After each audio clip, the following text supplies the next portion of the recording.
Hello, everyone, and welcome back to the PC Perspective Podcast. This is episode 703, being recorded on December 14, 2022. I am Sebastian Peak.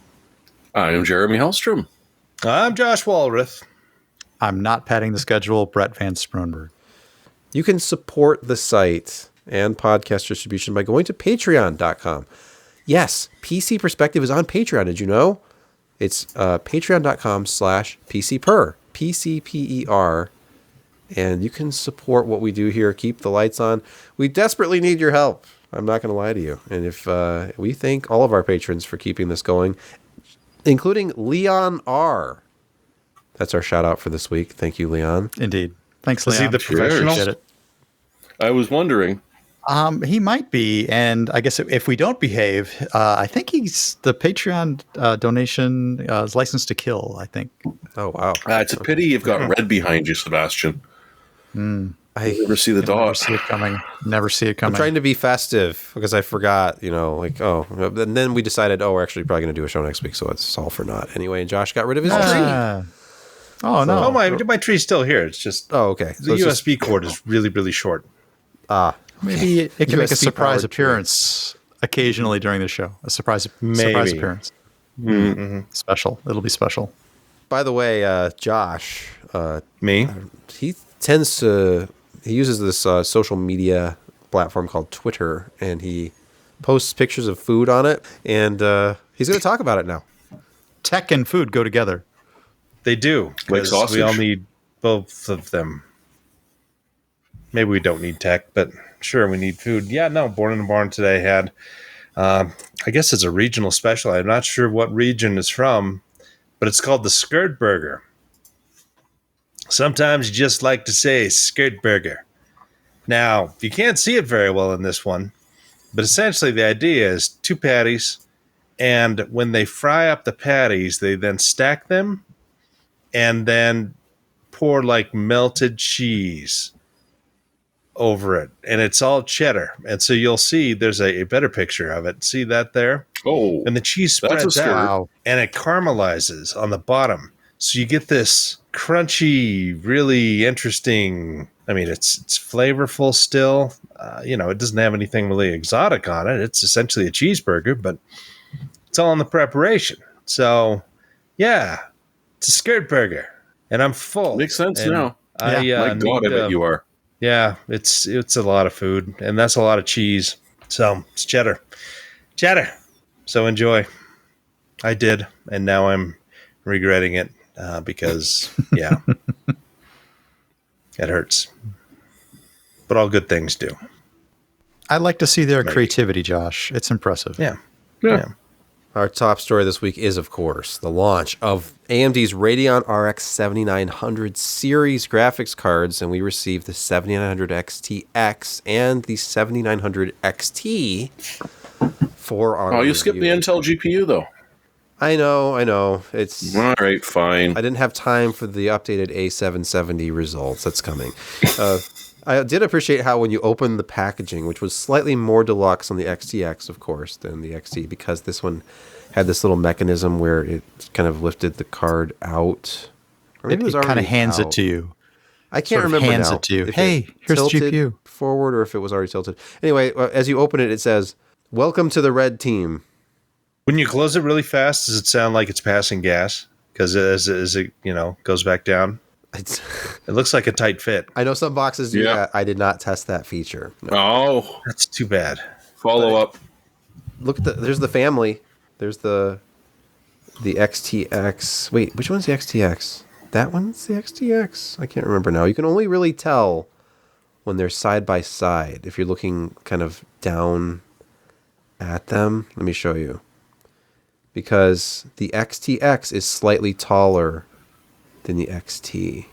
It is no girthier. It's no more girth. No, they have the same slot width. It's just over 2 slots. And the same number of screws, too. Yeah, they are otherwise identical, but one of them is slightly taller. How many more watts is that height difference, or should we just wait and just Let's look wait at the for the power. specs. Let's look at the specs. Yeah. We've talked about the architecture a little bit on the podcast. We've talked about the specs, but you know what? One spec actually changed. The total board power rating for the XT, not the XTX, went up by 15 watts.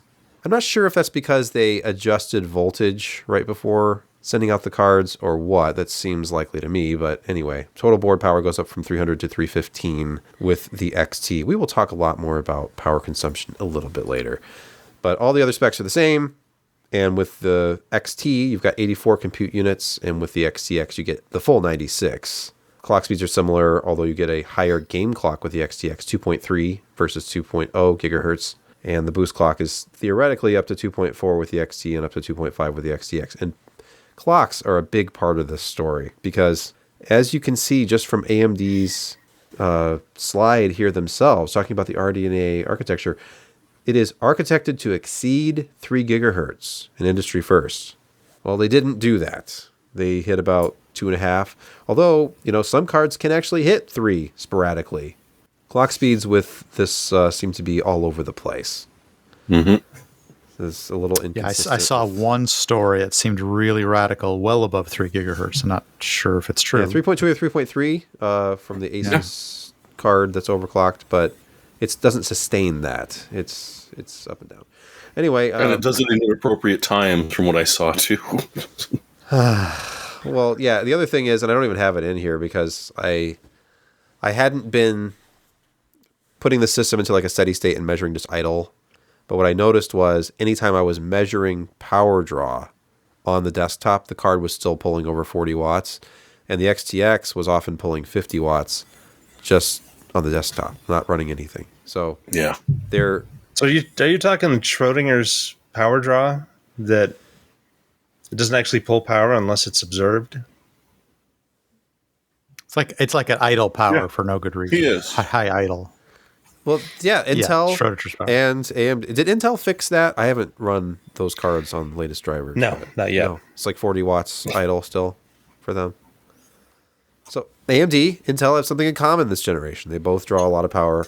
And I put the 4080 back on the test platform back here a couple days ago with the PCAT hardware monitoring. And the thing is pulling like 20 watts total at idle. Like the 4080. So, yeah. Spoiler alert, the 4080 has better performance per watt than these cards do. So if we look at a few test results, and take these for what they are. They're press driver results. I'm using Adrenaline 22.40.00.57, which is a beta release given out to testers of the product earlier in the month. And I think they have a lot of work to do with the drivers. But if we just look at some synthetics, Time Spy Extreme, this is a DirectX 12 rasterization test at 4K. So the XTX is faster than the 4080 in this test by about 740 points. So 14,768 versus 14,026 is the average of 3 runs there. Still well below the 4090 at 19,325, but this is pretty much the story. You're going to see this kind of sandwich where you have the 7900 XTX as the top bun, the 4080 in the middle, and then the XT as the bottom bun, if that makes any sense. Too bad you don't have any melted cheese. I feel like that's the 4080 Ti. Maybe that'll be the melted cheese, or maybe that'll be on top. I don't know. It's Sebastian, I saw some other reviewers. Maybe it's the rumored had A780. Don't melt cheese on that, Josh.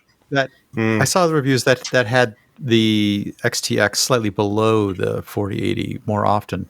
Did you have bar on or off for this one? Resizable bar on? Okay. Although I don't know what's going on with this motherboard. That's the other thing. I specifically mentioned that this MSI X670E Ace motherboard is running its AGESA 1.0.0.3 BIOS. There is a new one out. There has been, I think it was CapFrameX on Twitter was showing results with Intel versus AMD platforms and 1% lows with, like, I don't know if it was a 4090 or what it was, but there seems to be an issue with this platform and 1% lows. Anyway, I heard you mention 4K also. Yeah, You didn't use pushing ultra things wide farther in this because one? right now Okay. I'm just testing it ultra wide. So Okay. Yeah. if you an ultra wide 1440, so 3440 by 1440, which is still it's more than 2560 by 1440. It's not as demanding as 4K, but it's a nice middle ground between 1440 and 4K kind of. Anyway, 3D Mark Port Royal. Speaking of 2560 by 1440, that's the rendered resolution of this test, I believe, and it is a DXR test, DirectX 12 Ultimate, and this is where you will see any test pretty much with DXR where the 7900 XTX now falls behind the 4080 and rather far behind. It's like 1800 points behind. And then in 3D Mark Speedway, which is a more demanding DirectX 12 Ultimate ray tracing test, the XTX reference card scores just over 6,000 points on average, while the 4080 is scoring 7,159 on average. And then the 4090 scores almost 10,000 in this test. And way down near the bottom is the XT at about 5,094, which is still, I mean, if you just look at this in comparison to previous generation NVIDIA cards, like the 2080 Ti, it's 2,000 points higher than a 2080 Ti. It's almost all the way to a 3080 Ti. It's 500 points behind a 3090. And the XTX is right up where a 3090 Ti would be if I had one to test. And that was the story. Like, if you're talking about just ray tracing, an XTX is 3090 Ti level ray tracing, which is, fantastic compared to where AMD had been. And I asked AMD, by the way, for a 6950 for some previous generation flagship comparison tests. And I was told, we have one on its way to you. And I don't have it yet. So I hope to get it eventually and then do a review of that. Because having seen the numbers with this new card, which you've seen the numbers. You've probably seen performance. I can scroll through a couple more of these things if anybody's interested. It's a little bit faster in raster test than a 4080, and it's slower if you go to like a DXR test. So if it's using ray tracing, it's behind a 4080. If it's not using ray tracing, it's slightly ahead of a 4080. I bet best case scenario is like maybe 10% faster than a 4080, but it falls behind with ray tracing, and it draws more power. So like our reference cards are drawing, I don't know, 20 to 40 watts above their rated power pretty consistently. The XT, which is rated at 315 watts, consistently draws 340 to 350 watts under load. It spikes higher. I mean, there's always like momentary spikes, and if you go to Gamers Nexus review, they have the equipment to do this really, really fast polling, so they can show you those momentary spikes that can actually cause your power supply to kind of fall down. I thought you were going to say burst into flames, but okay. No, yeah, maybe. It's probably going Not into some quite protection mode, but this depends on which power supply. I only saw spikes with my equipment of up to 389 watts just in the short testing I was doing. So, I mean, still, this is a 315 watt rated card, and it's often over 340 or 350 or 360.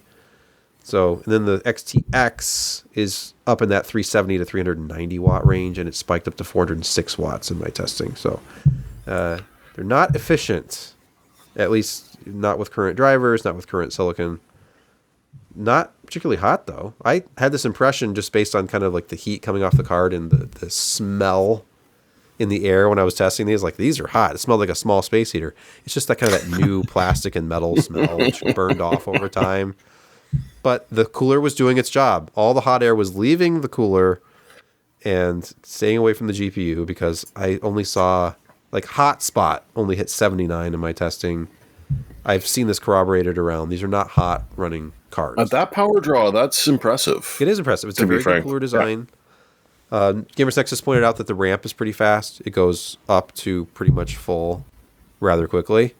But that can be fixed with, a driver. Well, when you're using the, dare I say, old school PCIe power delivery 8-pin, you've got a lot of wire there to pull a lot of power. So, let's. Yeah, I wasn't worried about that. After all of the, I know. 12-pin high voltage. Yeah, after that, it's like, who cares? Just draw double the power from each 8-pin. That's fine. There's so much. It's like giant cables, with the old 8-pin ones. Like, look at the size of all these wires. boy, we should be able to pull a lot of power through those. You know, AMD, we might pull more power, but your power connector doesn't catch on fire. That's right. yeah, there's no melting. Much lower drama. Clock speeds in this Metro Exodus benchmark with the XTX, they were hitting a little over 2,500 at peak, but I ended up doing some averaging later. We'll talk about that, I guess, if we go over the aftermarket design that I tested, the partner card. But clock speeds well below the potential for RDNA 3. So with this kind of performance, and this architecture absolutely scales with clock speed. If you get an overclock on one of these cards, you're immediately going to see higher performance. So, and then of course, a big part of this launch is value, because that's where they're taking their stand. Like, they're not the performance leader, but AMD, and they're not the efficiency leader. You're not seeing performance per watt. You're not seeing performance crown. Their marketing right now is centered all around value. It's $999 for the high end and $899 for the one that's below that. I think the $899 price is too high. It's like a $799 product, but it's $899 right now. They're waiting for NVIDIA to strike. You can always lower prices. Exactly. But you only get one shot to set the value proposition. You know, and I think if people see, wow, this $900 card is now $800, that seems super reasonable. Well, they have one shot to set the performance, unless they can do amazing things with drivers later. Well, they can always alter value. Because if NVIDIA decided, hey, 4080 to $999, suddenly it's a very different story, and they can't. They're not going to be able to win on value either, but that hasn't happened yet. And right now, NVIDIA can still say, "Hey, DXR performance, RTX performance, and feature set, and DLSS, and all of that. That's worth the premium." And if you're spending $1,000 on a graphics card that doesn't have those things, and there's one that's $1,200 right above it, it's what's 20% more? Let's do a stock check right now, live, Newegg.com. Oh, guess what? Good call. Let's do it live. Actually, cards available right now. There haven't been all day. There weren't last night. But we've got, let's see, XTX. Oh, the Mercs 1100. Wait, I checked my local Micro Center, as most people have one, and they only had XTs, no XTXs at the Micro Center in Northern Virginia or Maryland, close by. Scroll Well, through. AMD At the right prices. AMD's direct site, they had throughout most of the day the 7900 XT for sale at MSRP.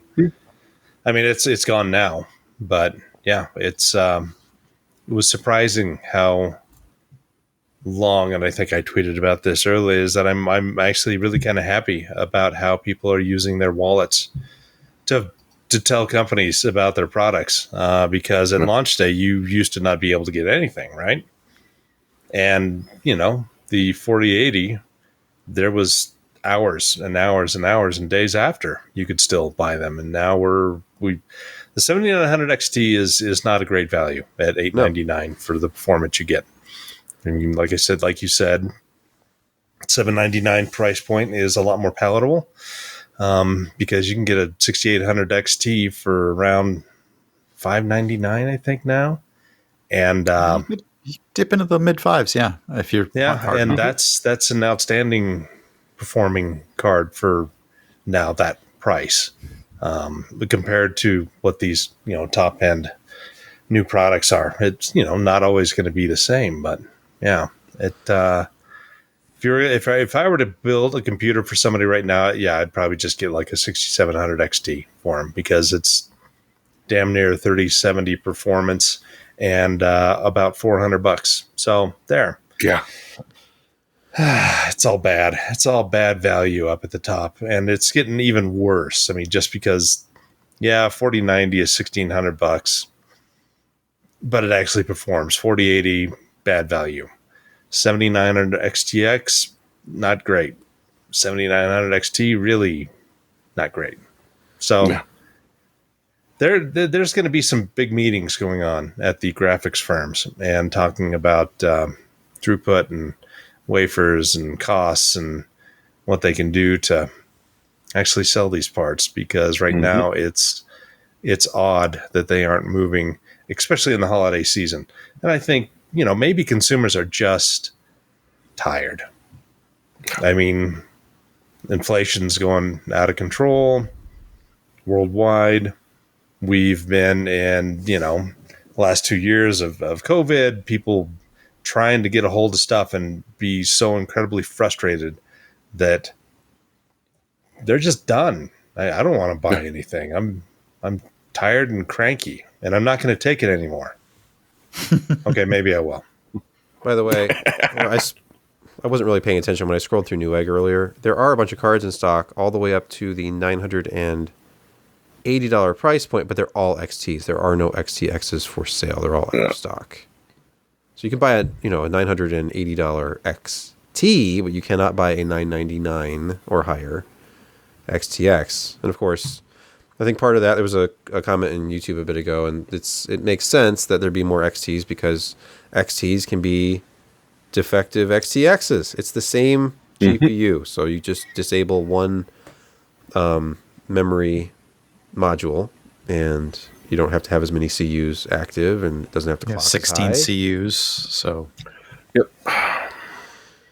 So yeah, it's depressing. The availability of the XTX, which is the only one I would even recommend buying. I mean, if you like what AMD has to offer, if you like Radeon as a brand, if you just care about raster performance, if you are still one of those people who thumbs your nose at ray tracing, then the XTX is faster pretty much across the board if you don't have any ray tracing enabled. And it costs $200 less than the 40. What's the scalper pricing on XTX right now? When I looked last night on eBay, they had already started hitting $1,600 to $1,800. Yeah. I was looking at sold listings, and the new listings. That's reaching. You really have to want just that. The scarcity. Josh and I both warned everybody that these would not be available.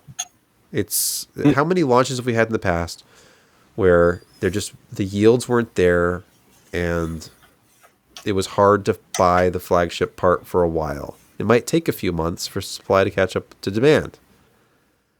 And as we learn more about the architecture and maybe the lack of maturity of this product before launch, then it makes more sense.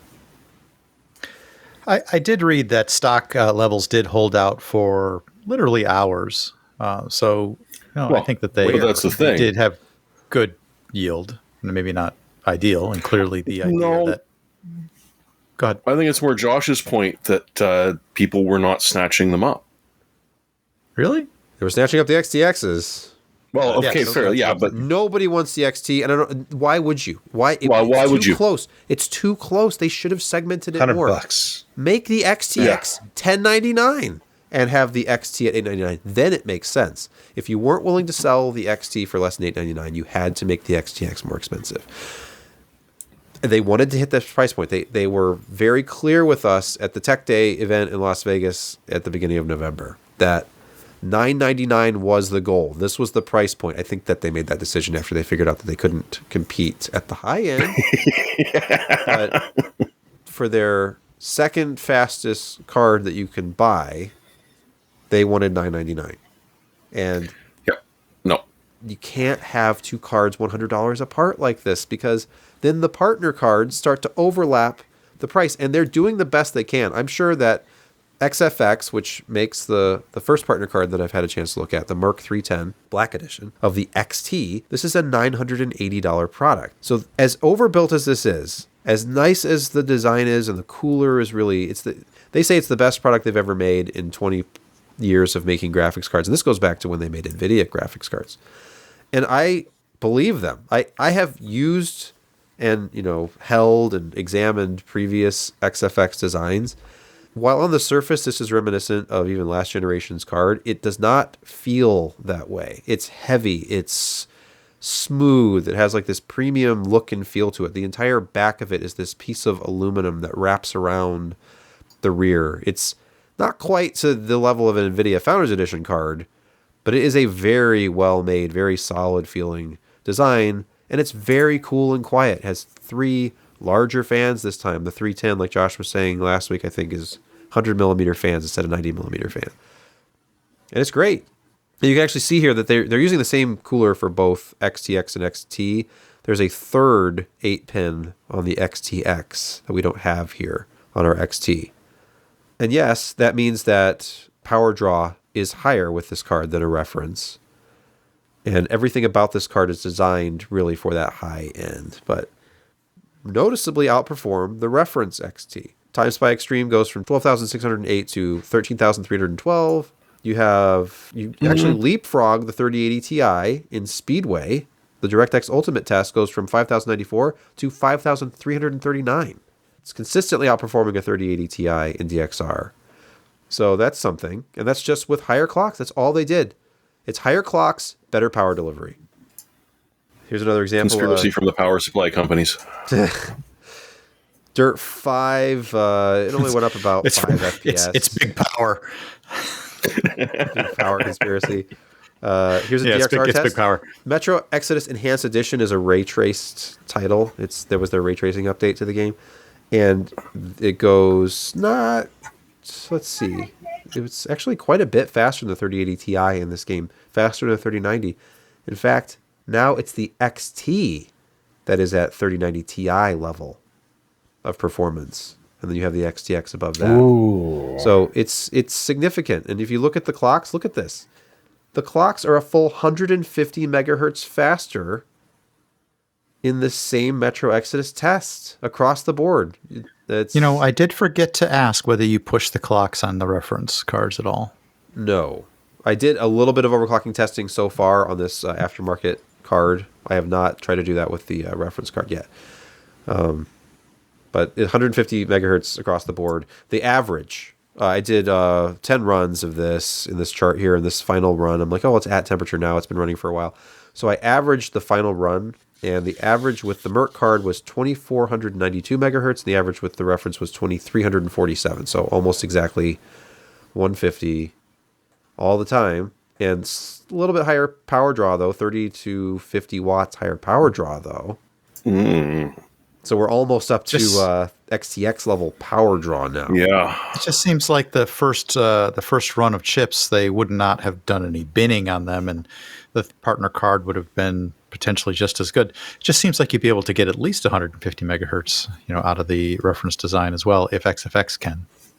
Right, and it has the same 2 8 pins. This is not some quad slot monstrosity. Right, exactly. It's a little bit more cooling. I saw the length was 20% more. This card is the size of the Supreme X NVIDIA cards last generation, like the 30 series Supreme X. Yeah, it's a massive card. I mean, it's about the same size as that 6800 XT I reviewed last year. Yeah. That thing is a beast, but boy, yeah, for what you get, the price isn't that bad if you really think about it. I mean, what Asus is charging for their tough stuff and some other higher end guys, XFX is doing it for cheap for what you get. So kind of nice. And also I've been hearing rumors, and I shared something on Twitter as well, that these chips were not. Yeah, that's the one. Yeah. The non-working stuff that even though it was designed for 3 gigahertz, there's something in the chip that is causing it to not get anywhere close to that and to chew up more power. It almost seems like, AMD had their back against the wall and it's like, we need to release this. And we go with what we got. And this is what we got. I mean, it works. So, performs well overall. I'm kind of curious if they will be able to cure those 1% issues, because nobody likes a chugging video card, even though it says it's, doing 120 frames per second. When it dips into 25, you notice it quickly. So I don't know. We haven't Not even talked about those adaptive sync 1% going to save you lows. at that point. We It's haven't really title addressed those dependent. 1%. The worst offender for me was Cyberpunk, which was pretty terrible. Like, it was, Yeah. dropping Nausea-inducing. 6 or 7 frames per second as the lows. But that was the only title where I saw that. And then Hardware Unboxed, they didn't have that issue, but it's a different platform. He's testing with the X3D. So I don't know if it's just I don't know if it's just the X670E platform or what it is. I have new AGESA code to update this board with. I want to do scaling testing with the 4090 on different AGESA versions and see what that does. But anyway, that tweet that Josh had mentioned earlier for the audio listeners, Kepler_L2 on Twitter said, so AMD decided to release Navi 31A0 silicon, which is known to have a non-working shader prefetch hardware. Then there's a link to a GitHub. It's a security feature. So is this A0 silicon sort of randomly mixed into the batches and... We're awaiting a respin to get new silicon, basically. Ouch. So So is this disabled, or you just, oh, whoops, you got one of the bad chips, so the driver just knows not to use prefetch for shader calls? I don't know. I don't pretend to know enough about this. There was another David Beppo, I believe it's pronounced, on Twitter, was talking about trying to look at the GPU stepping in GPU Z, and there's conflicting, like, mismatch steppings, he puts it, like, it's, and then the revision that's presented, which says C8, is actually the board revision. It's not the silicon revision. So I don't know. I seriously doubt we're going to get confirmation from AMD, like, oh yes, indeed, No. it is A0 silicon, and it's barely, baked, and there's rumors now. If you listen to Moore's Law is Dead, he's saying that the AMD driver team, he has word from inside the company that they've been ordered to work through the holiday now, and that this is a huge priority within the company to get performance up and work out some of these issues in software. OC3D.net, Radeon acknowledges high XT and XTX idle power with their software 22.12. Yeah, we were just talking about this. Drivers. Oh, the brand new Wickle. Yeah. Expect a lot of bug fixes with their 22.12.2 driver. This is obviously why the team would have to be working the holiday if they're working on that issue. Indeed. So, any thoughts, any concerns about the marketing? I don't really want to get into that personally. Well, I'm just glad that they're not going to have to worry about freezing to death because Scrooge won't give them any coal because all they have to do is run one of the cards and they'll stay warm over Christmas while they're working. Yeah, they put out a lot of heat, but it keeps the GPU cool, so it is a good design. Pricing is totally whack based on performance. I don't know where to go with this right now. Yeah, no, Tracing I'm happy that they have, that there's competition, that AMD has something, that they're pushing it out, and they continuing to, show us that they're willing to fight for the top end, and they have an interesting design. I mean, their chiplet design is interesting. It's unique. It works. It seems to work well, and I think that they're going to build upon that in the future.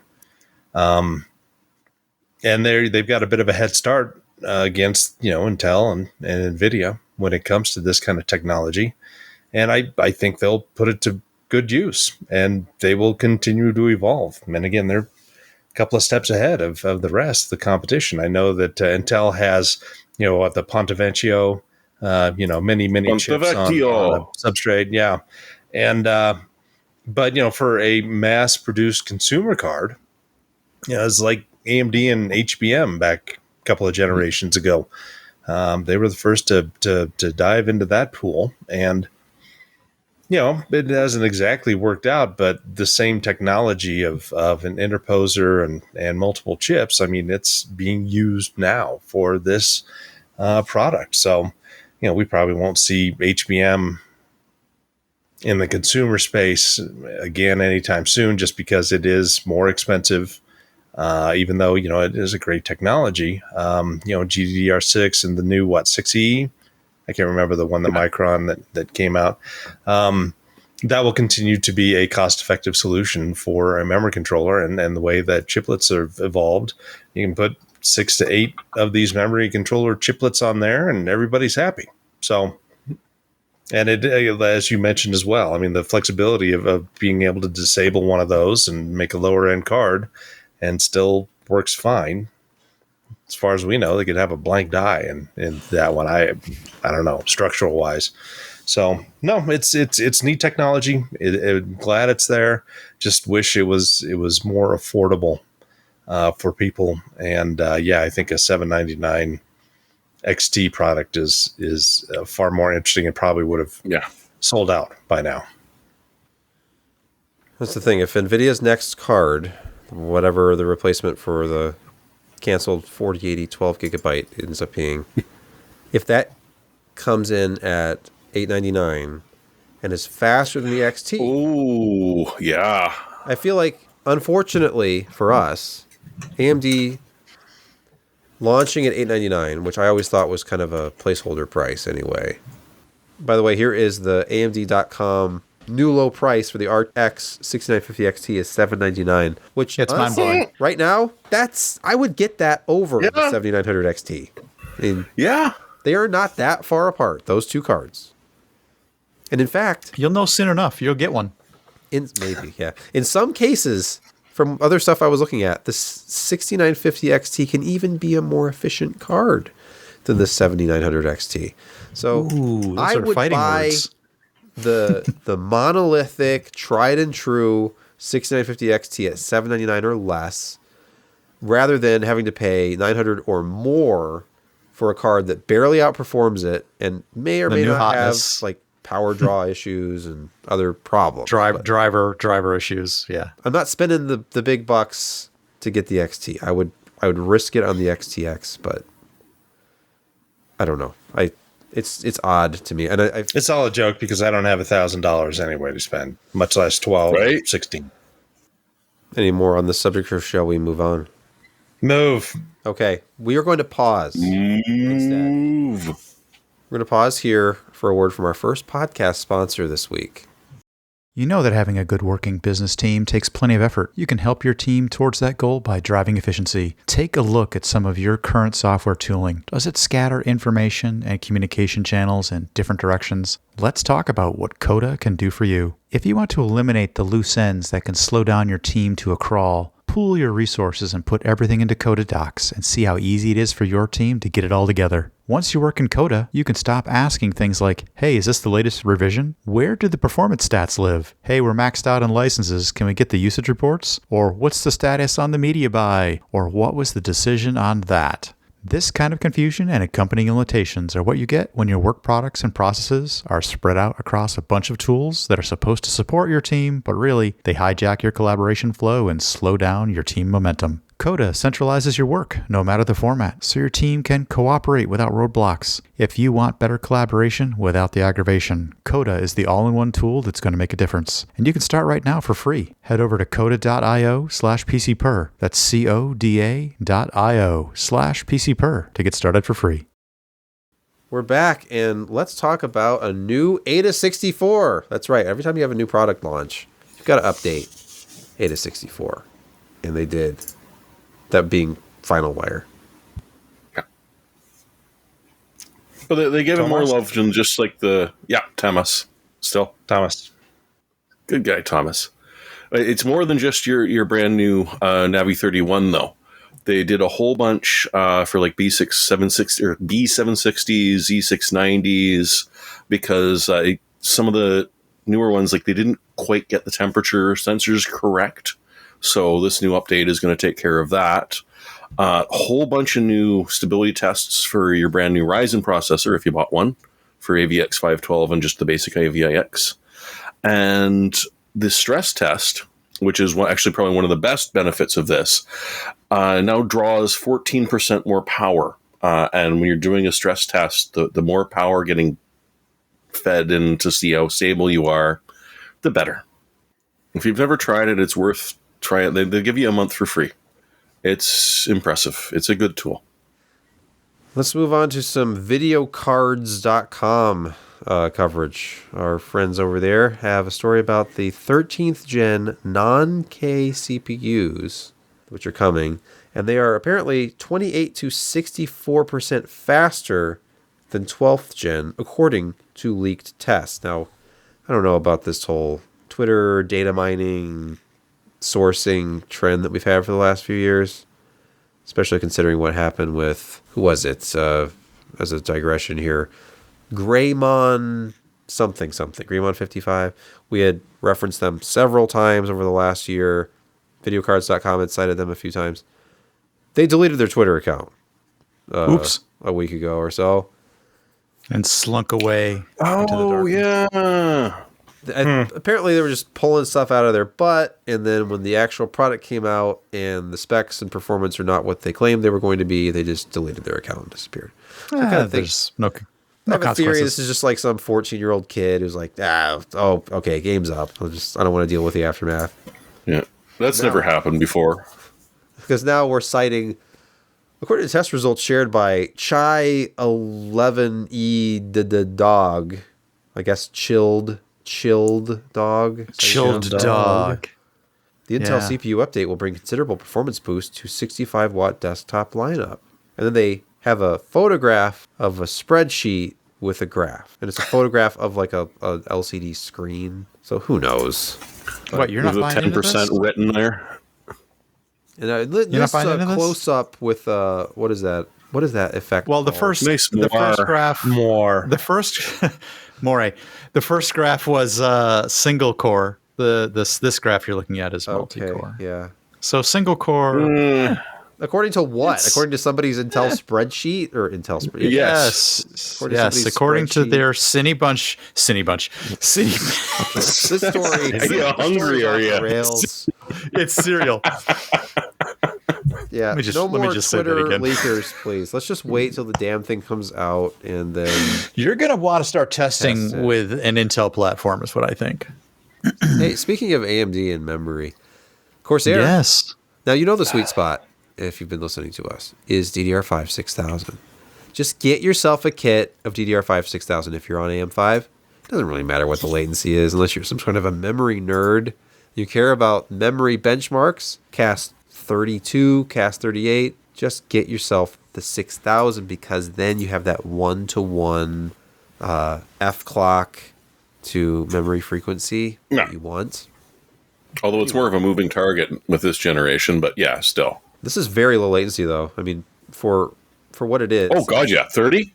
CAS 30 for DDR5-6000 is very good. That's the same as we use on our test platform, and it's very fast. And AMD's Expo is intended to help with your move to the new platform, specifically designed to help your memory perform the way it's supposed to. Instead of just using those workarounds, the XMP equivalent settings that varied by manufacturer.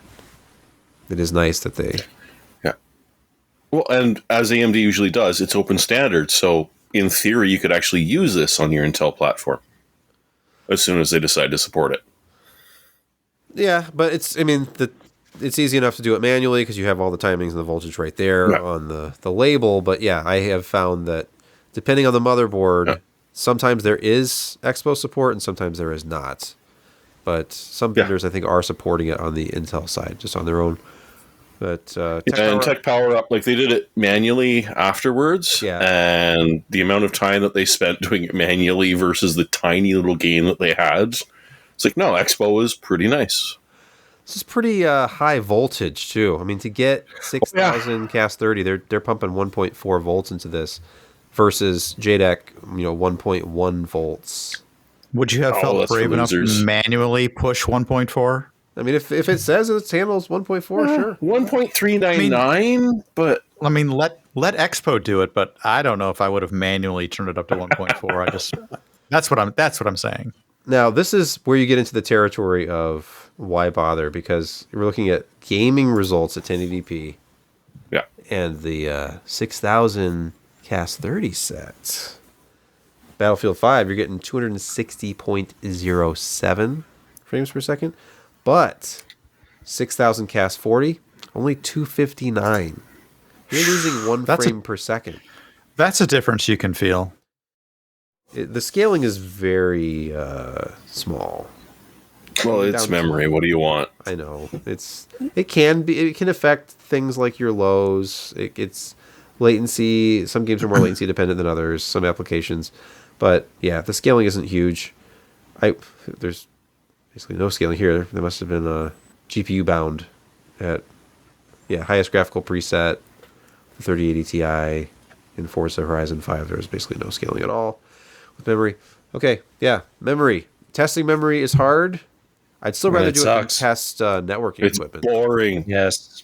Wireless networking testing is the worst because atmospheric conditions and a child walking through your zone with a cell phone, and it just is awful.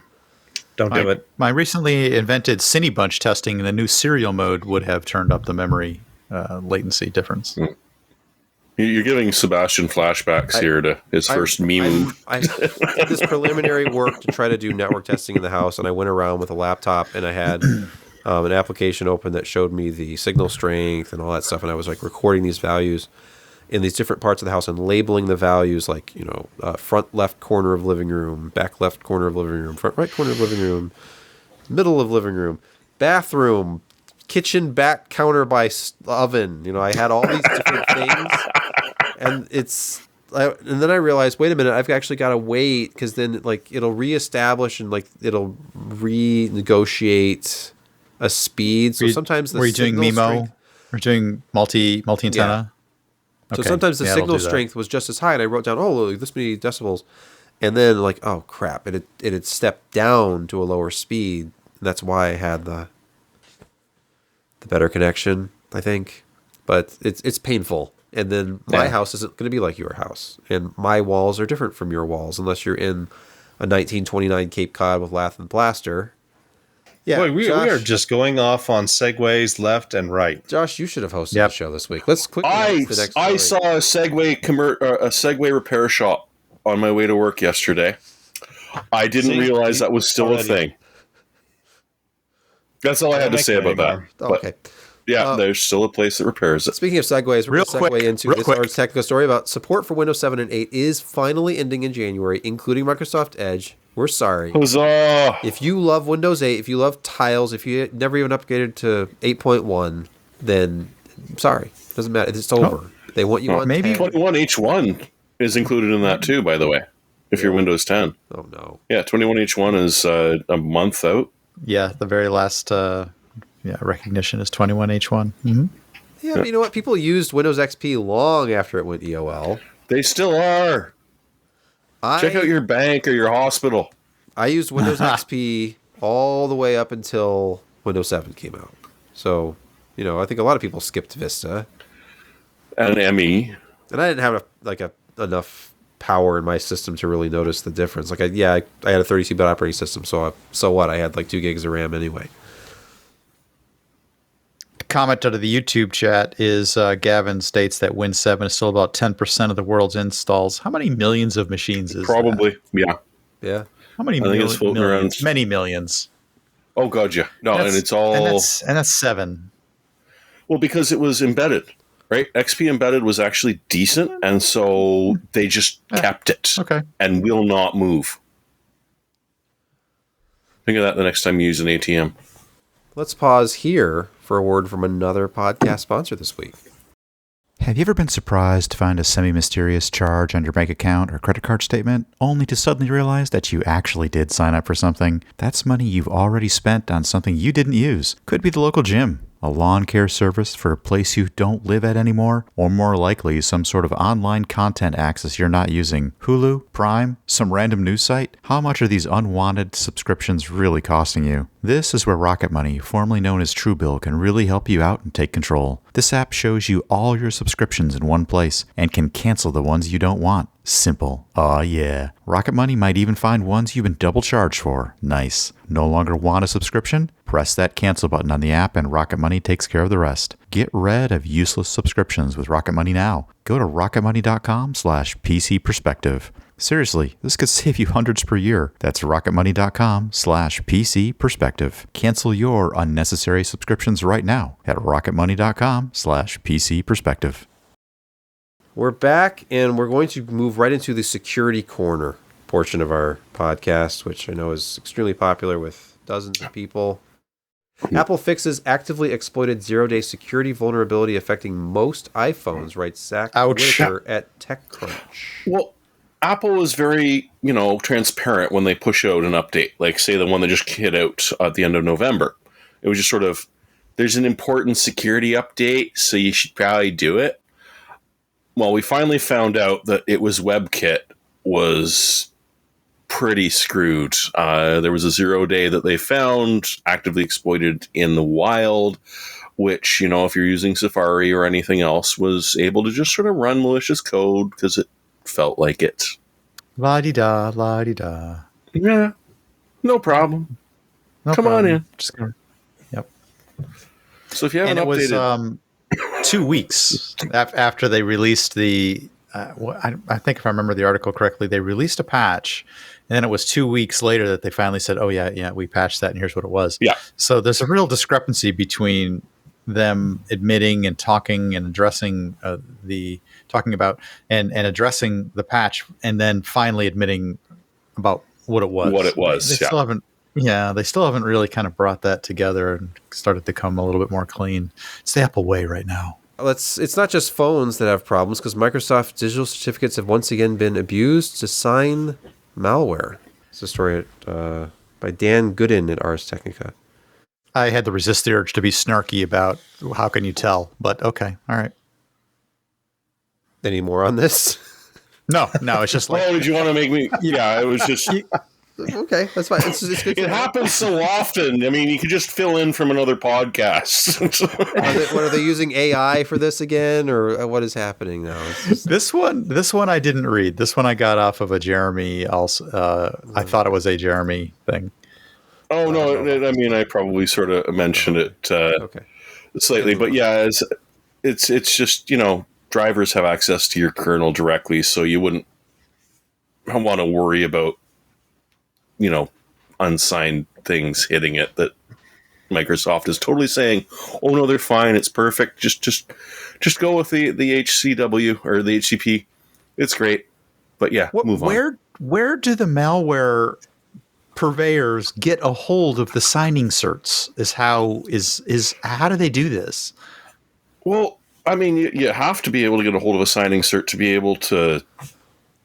Well, sorry, you need to be able to grab a certificate to be able to run things. And so the digital signature, which is the thing that does it, is, just a bunch of AES encrypted, sometimes 256, sometimes 512, sometimes questionable. And you can do some interesting things where as long as the hash value of the whatever it is that you're running matches what the hash value was of that cert, then you can just copy and paste the cert into the bottom and away you go.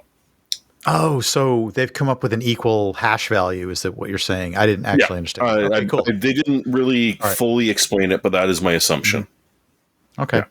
Yeah, that's unfortunately common based upon the width of the hash value. Yeah, that you can get different strings or different sets that hashed the very same result and are equivalent, unfortunately, and can look like a block has been signed by the proper key when it in fact hasn't. And sadly, brute force will get you that hash value. Yeah. Yep. Okay. Fair. Get it.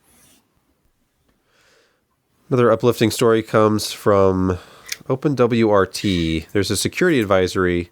Multiple issues. There's a whole bunch of numbers here, but multiple vulnerabilities were found in the Linux kernel, Mac 802.11, and CFG 802.11 framework. Now, I preface this with just in case, you think you're so cool running, whatever it is, your Linux router and running your Linux desktop OS and whatnot, you've probably neglected your OpenWRT perimeter or NAS or whatever it is that you're running there.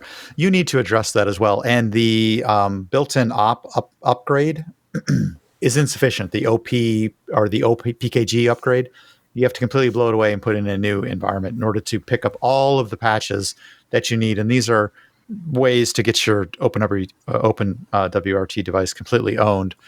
So you're not immune either, Linux folks. Occasionally you need to patch your stuff as well. So don't look smug. Let's move on to gaming quick hits. Very quick hits. Talk about Witcher 3. Next gen update. It's out. Well, there's certainly a hit, but it's not quick. Well, yeah, Rock Paper Shotgun's saying to go back to Witcher 3 Classic. They're telling people to roll back, but why? You lose all of that graphical fidelity. Oh, well, okay, so to start off with just like the basic, and was that the wrong link? Dag nabbit. They, even just running the old Ultra preset without any of the new stuff, they still lost about 20 or 30 frames. Right, they're still running the exact same preset as they did originally, but they're still losing it. But the problem is that when they were turning on ray tracing on, I believe it was a 3070. So an RTX 3070, Core i5 11600K, interesting choice, but still, and 16 gigs of DDR4 at 1440p. Okay, they managed 27 frames per second. 27 frames per second. Now, the good news is that this brand new build of Witcher 3 supports DLSS 2 and 3, assuming you've got the support for 3 and FSR as well. So they turned on DLSS 2, set ray tracing to balanced, and managed to hit 34 frames per second. Okay. So I remember running Quake 2 on a Voodoo graphics, and you could tweak that to get about 35, 36 frames per second on an AMD. If you had a Pentium 2, you could maybe get up to 39 to 40. Yeah. But yeah, that's pretty smooth gaming back in the day. 30 FPS, that's the target. Yeah. Well, I mean, on a CRT, yeah. That's what Voodoo graphics was designed for, 640 by 480 at 30 hertz. On a solid 30 30 it was. frames per second, yeah. So, yeah, it's not good. CD Projekt Red is, of course, saying, don't worry about it. And it came out today, by the way. If you missed this, today was the day that it dropped. They're desperately trying to work on a fix for after the launch date, which is now tradition there, apparently, for anyone who dealt with Cyberpunk. Sorry, I didn't mean for that to come out so loud. But the one thing I'm really curious about that I did not, because it was an insane day today, have a chance, was that this also came out for Xbox and PlayStation. Right, with the ray tracing support. So I'm curious what kind of hits the consoles saw, and if it's actually going to be, the same. Although, to be fair, this is an NVIDIA card as opposed to an AMD card. But I could try it on the 6800 XT. I don't expect it to be going very well, but I could give it a shot. Another gaming quick hit is the Sid Meier Ultimate Collection on Humble. Scroll through this. Bundle. Look at all of this. Civ 6. You can't believe it. Multiple DLCs for Civ 6. Lots of DLCs. Civilization Beyond Earth. Civ 5 Complete Edition. Sid Meier's Pirates. That's the ships. Title. Railroads. Civ 4. Civ 3 Complete. Sid Meier's Starships. Railroads. There's a lot. Even Ace Patrol. So this is a lot of Sid Meier. A $471 value. Pay what you want. If you assign that much value to Civ 6, and all the DLC that goes with Civ 6. But yeah, $15 will get you minimum in on 20 on that 20 item bundle. Seems like a deal if you like this sort of gaming. Nice. And speaking of a certain kind of gaming, Subnautica 2.0 update fixes over 800 bugs. Yeah, really. If you liked Subnautica but were annoyed by some of the inconsistencies, you might want to get back into it. It is a fun game. What you mean when my little manta thing got stuck in the wall and there was literally nothing you could do but try and abandon it, except you were too deep to be able to make it to the surface again? And you die. And there's some island things as well when you get up and explore the island. But anyway, there's a fair number of things. Yeah, there's a fair number of elements that have been fixed. Obviously, with a number that large, that there's lots of bugs that have been fixed. So if you abandon the game and were annoyed by it, you might want to take a look at it again. 800 bugs fixed is reasonable. It's a lot. Yeah. That's right. And they also had a bunch of stuff from Below Zero. Oh, Like the that I little didn't know. surface pod things and a couple of other things you get from Below Zero are ported back into it. Nice. Let's pause here for a word from another podcast sponsor this week. It's time for you to take that leap into lifelong learning with MasterClass. MasterClass offers classes on such a wide variety of topics, all taught by world-class instructors at the top of their fields. With MasterClass, you can learn from the world's most creative minds, anytime, anywhere, and at your own pace. Improve your cooking skills with Gordon Ramsay. Think like an FBI profiler with John Douglas, or even how to make compelling videos with Marquis Brown Lee. I've been enjoying the art of negotiation with former FBI negotiator Chris Voss, and he has a great in-depth session on winning workplace negotiations, which is very handy. With over 180 classes from a range of world-class instructors, that thing you've always wanted to do or learn about is closer than you think. I've just started taking a class with the Duffer Brothers. You might have seen them as the writers and creators for Stranger Things. They take you through the total concept and development for a series, including character development, world building, right down to setting up and selling your pitch. This is super cool. Explore the full library of cinema quality classes on the MasterClass streaming platform from your phone, tablet, Apple TV, or any computer. They even have an audio-only mode for on-the-go listening. I highly recommend you check it out. This holiday, give the perfect gift of an annual MasterClass membership and get one for free. Go to masterclass.com/PCPer today. That's masterclass.com/PCPer. Terms apply.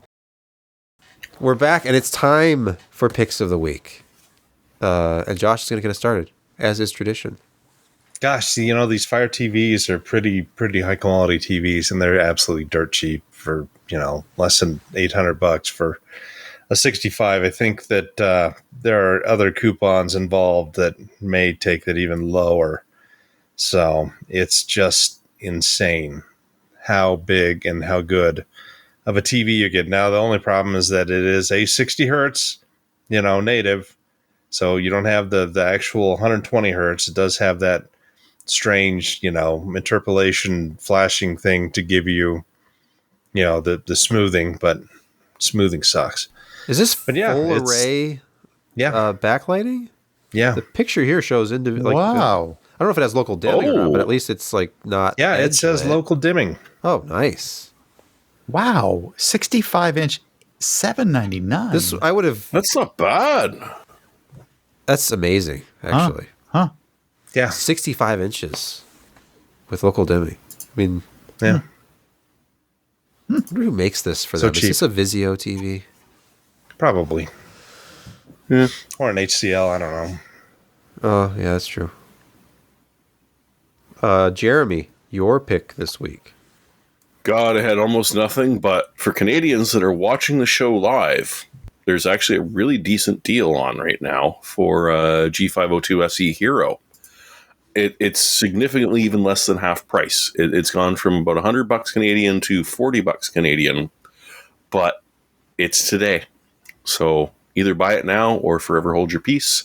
Sorry, I just didn't have time to research anything better. Hey, no, it's not as bad as you think. It says sale ends December 24. You've got time. It just says It was a daily $100 deal. left. Now it's a full deal. So there you go. See, that is a Keep great an eye deal. on it. Yeah.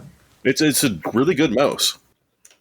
I absolutely hate it. The best thing about it, you can turn all the LEDs off on it, so there's no RGBs left. Now, For does audio it listeners, save that setting he's using it. to the hardware, or do you have to keep the software running to keep the LEDs off? Yeah, I need to enable the software to turn the LEDs on. Oh, okay. Good. So there's no local memory on it, so it's not like it saves a profile. But It's nice that it yeah. starts off with the LEDs off then. Yes. Brett, your pick this week. You get into discussions with a lot of people and come to find out a lot of people have very, I don't want to say brand loyalty to certain brands. And, they're talking about different Apple. graphics cards, Apple, for instance. Some people have that sort of thing going on. I don't know anybody like that. But anyway, so you're talking about people, they're building their gaming PCs, they have a particular brand loyalty. Sometimes, it's manufacturers like MSI or whatever, but a very popular brand to be loyal to is Asus or Asus, however you like to pronounce it. That is a whole other podcast. It is a complete, and you can spend a bunch of minutes on that as well. If you think about it, okay, remember, at one point in time, there was a company called Pegasus, and then one half of it became Pegatron, and the other half of it became Asus Tech Computer Inc., or whatever it was called. Yes. And we just call it Asus now. Tech. If you think about it as the end of the word Pegasus, I would just pronounce it Asus, but that sounds wrong. Asus. Well, it sounds like the end of a Pegasus. Asus. It's Asus. I would just go by whatever JJ says. But I kind of like Asus myself. Okay. But it was Josh and I that got really confused by Gigabyte. A lot of people say Asus, so I'm willing to buy into that. Yes. And speaking anyway, of Asus, the point is that, oh my gosh, the folks that are so into the motherboard and the graphics card and the RAM and everything else are missing out on a case. For goodness sakes, put all of your Asus gear in an Asus case. And this is Are an those Asus bondage case. straps on the front? It doesn't matter. It doesn't matter. It says tough gaming on those bondage straps. This, unfortunately, this particular case is up to, I believe, micro ATX. So it's the smaller version, but it's 32% off. Oh, okay. This is the Tough Gaming GT301. It's a mid-tower, supports ATX motherboard. Yeah, look at all those slots. My mistake. It has a vented front panel. It's that mesh front panel. So this will have some airflow. Handle up to a 360 AIO or a 360 radiator if you feel like you want to build your own. Yep. But it's $74, and it's it's completely on brand for the Asus fans. It's not a bad looking case. It's for $75 it comes with 4 fans. That's not bad at all. Yes. Yeah, 4 fans. And if you look at it, you can say that's probably a pretty good airflow case. It's got a lot of venting in the front, in the top, and in the back. So, and totally on brand for Asus fans.